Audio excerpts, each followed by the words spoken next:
Hey guys, this Walther PPK came in today and I'm excited to show it to you.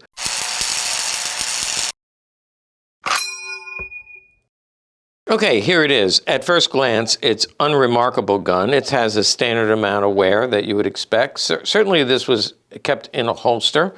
Where here was fire blue, now it's kind of worn off a little bit.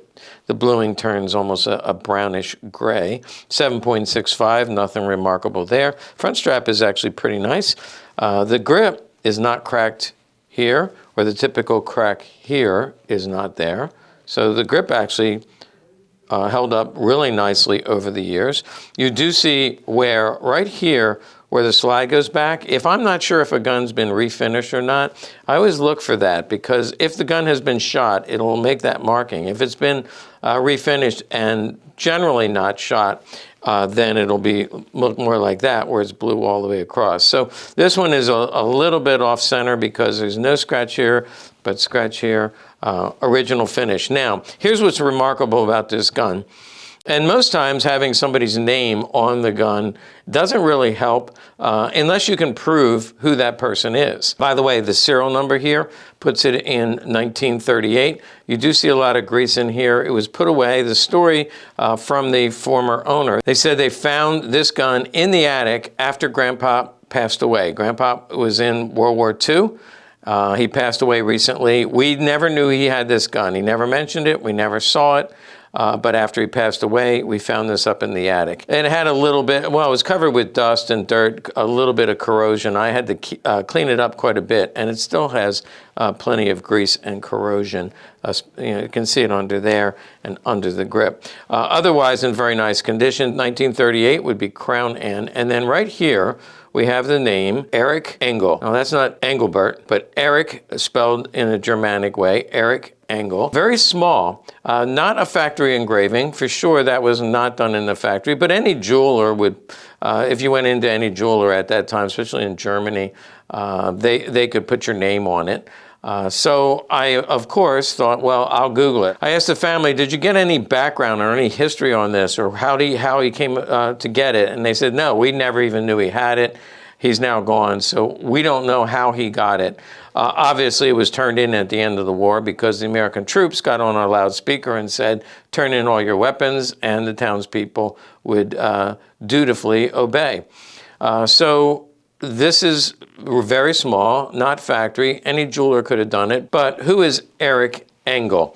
I figured it's probably a pretty common name, but as soon as I Googled it, it came up with a lot of information about Eric Engel.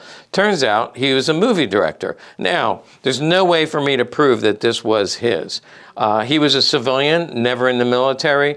As far as I could tell, he never joined the German party, but he was a famous movie director.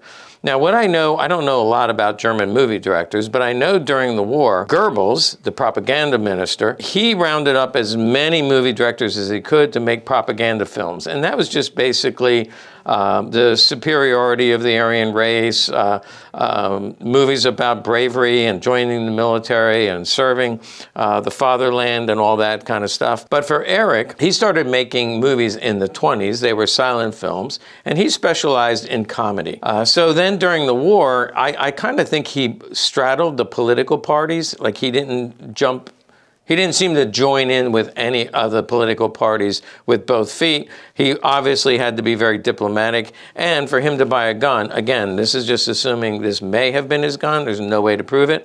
For him to buy this gun, he would have to qualify and get permission. And yes, in 1938, he could have bought this gun for self-protection. And by the way, he wrote a movie, he directed a movie in 1938 called The Muzzle.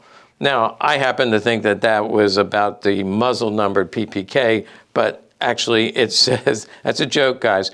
The Muzzle was actually another romantic comedy. So my sense is he stayed out of trouble. He stayed away from the Nazi party by writing comedies, which people at that time, their the homeland was being bombed. People were dying on the Eastern Front, Western Front.